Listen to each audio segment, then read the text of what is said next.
If there's one thing I've always known about myself, it is that I am not like everyone else. But not in the cutesy, each one of us is unique, like a snowflake kind of way. More in the, you don't belong here sense. For a while, I was certain that my parents had designed me to be that way. Different, I mean. I am a half-Black, half-Indian, vegetarian twin. Yeah. Two truths and a lie is my favorite icebreaker.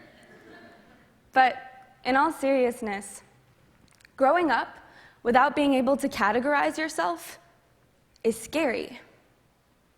I can't speak for everyone, and I won't attempt to. But as a child, I sought guidance and support from the people in my life. I had no idea if I was doing anything right, and everything was very new, which was beautiful and daunting. One thing you should know about me is that I hardly ever assume the worst in people, at least not right away. So when I was younger, I thought I would be extended the same courtesy by the principle of reciprocation or something.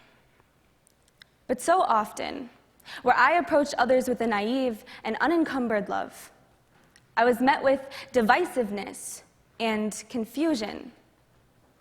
It was not always out of hate, but still. When the most concrete aspect of your identity is not having one, you tend to feel lost. You stop being a child.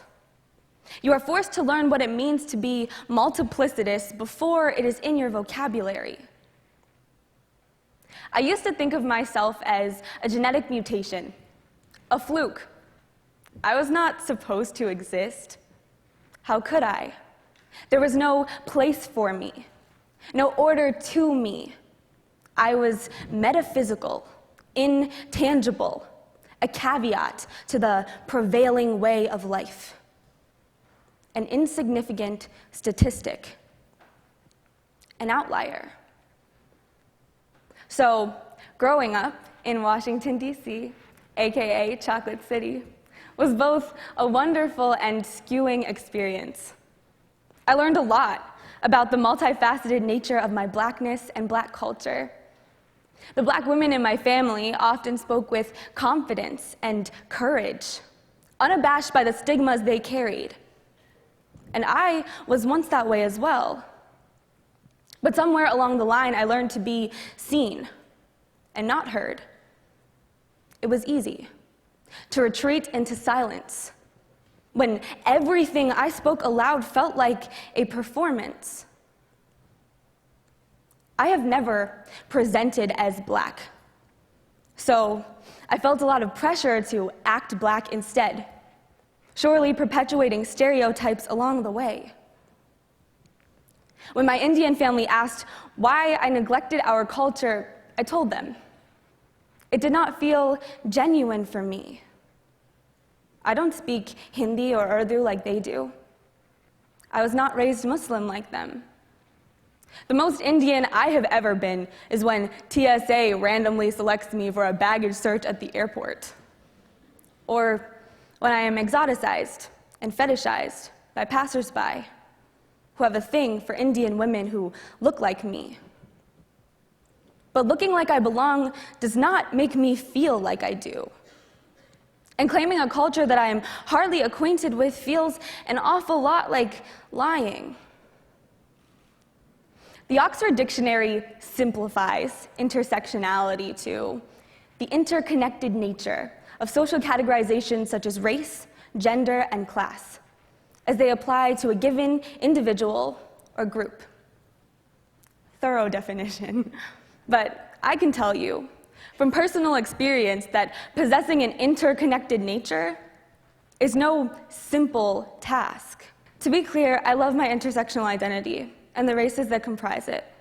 It took me a long time to begin to unpack and understand all of the aspects of my identity.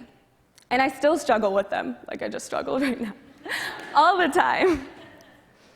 But they are a large part of what makes me who I am. And I love that person. I celebrate that person, this person. However, it is important to acknowledge that being a multiracial woman is exhausting and inescapable. It touches every facet of my being. It is both the most powerful and frustrating aspect of my identity. I often feel as if I'm letting one half of myself down in acknowledging the other. And the psychological toll that can have on someone is nearly indescribable and often disquieting. I've learned to introduce myself with a warning. Caution, object is more nuanced than she appears. Only, object is not an object. She objects on all counts. For example, in June of 2015, just after my freshman year of college and the rise of the Black Lives Matter movement, Rachel Dolezal's white parents announced that their daughter, the former president of the Spokane chapter of the NAACP, had been passing for Black, despite having a predominantly European ancestry and no African American lineage. Now, I'm not gonna lie. When the news first broke, I was pretty upset. Here was a woman who embodied all of the things I had been running from my entire life. She was evidence against my identity, an understanding of myself as delicate as a house of cards. She was my worst fears realized. Everything I had worked so hard to bury, to pretend didn't exist, or at least didn't matter. And I was not about to let her undermine everything I had worked so hard just to balance. Today, I realized that she marked a tipping point in my life. She provoked me to write slam poetry. Now, I can't say that she would like the piece, but fortunately, I didn't write it for her. I wrote it for me. This poem is my first real objection.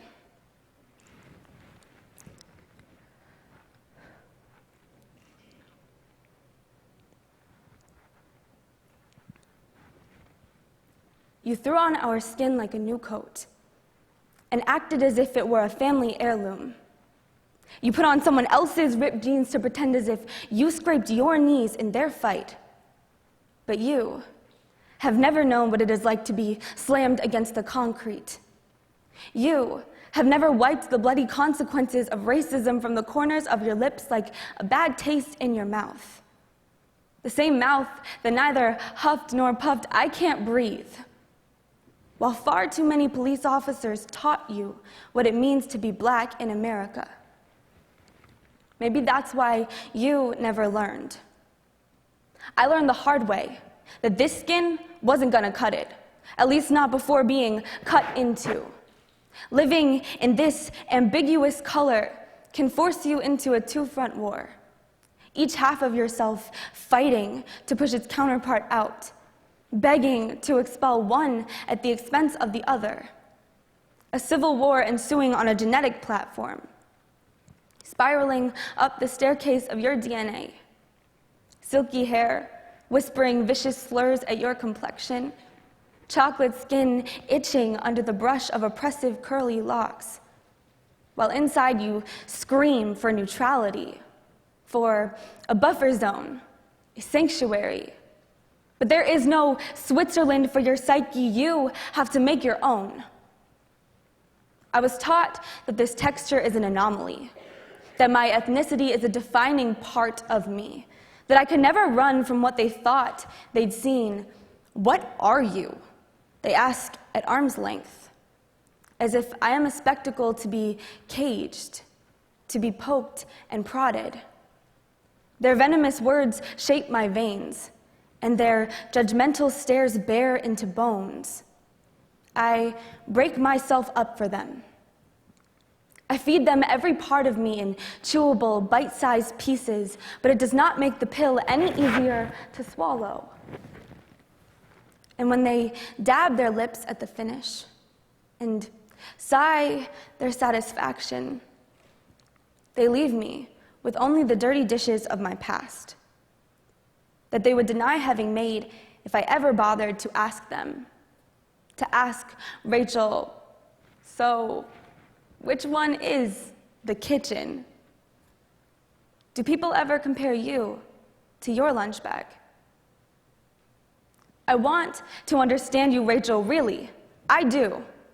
I want to understand why you felt so entitled to adopt a past that doesn't belong to you, an ancestry that you so copiously spread over your skin and wove into your hair, making the admissible inadmissible through clandestine deceit. I guess I'm frustrated because you didn't just impersonate any black woman, you impersonated me. You gave every assumption toward my ethnic background a reason for being made. Every sideways stare, every inquiry about my hair a purpose.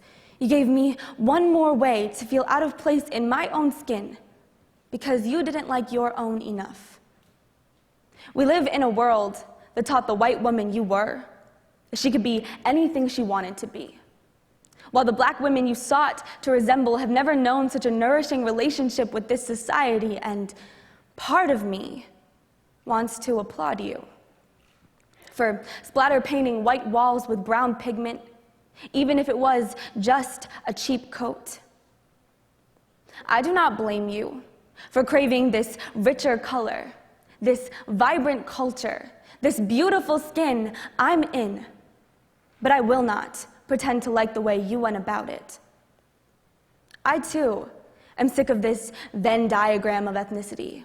I'm team dark skin in this circle, which overlaps with the black circle, but my good hair puts me in the white circle. I can't decide which is the right circle.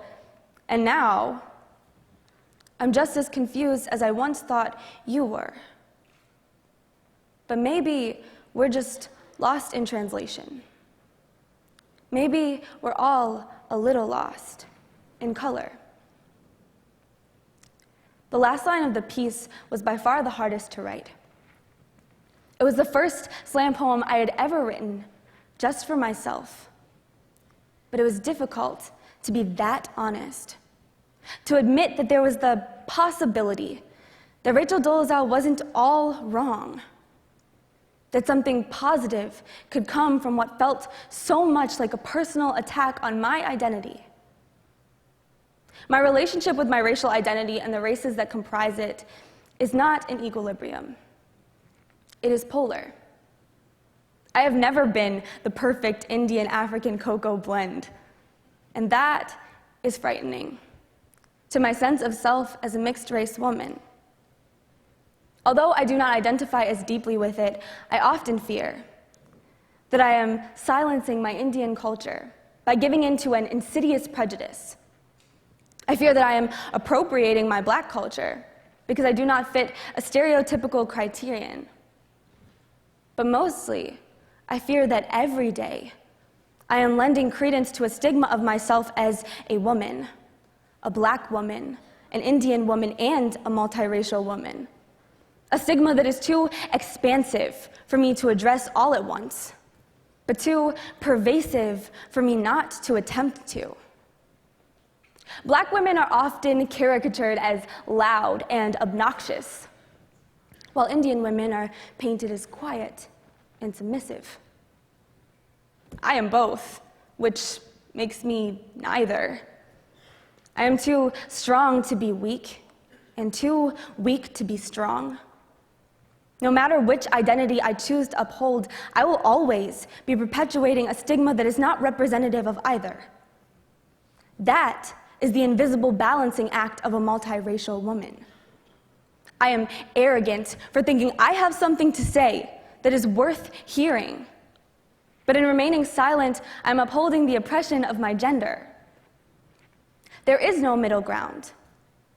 And if there is, I am the personification of it. That is what this poem was about coming to terms with. The scariest parts of my reality. And one of those parts was admitting that there is no single answer to this. No matter what I say to you today, and how much I explain my identity and the problems I face as a Black, Indian, American woman, you can never truly know my experience, just as I can never truly know yours. We can only listen to one another and try to empathize, knowing that fact. But we must not underestimate the power of listening and of being listened to. Listening to myself and having others listen to what I needed to say marked a tipping point in my life. Slam poetry gave me a glimpse into the lives of so many with different lived experiences than my own. And I would like to think that my poems have done the same. I can only hope that this speech is doing and will do the same. I think that's why we listen to TEDx Talks and why I'm giving one. Because we can feel the importance of open dialogue and communication. I do not believe that there is a one-size-fits-all answer to intersectionality. I think that would defy the very definition of the term. But there is the hope that this talk and the talks that follow it will begin to act as one and will eventually amount to something better than an answer. An understanding that we can never fully understand, but a willingness to keep trying. Thank you, guys.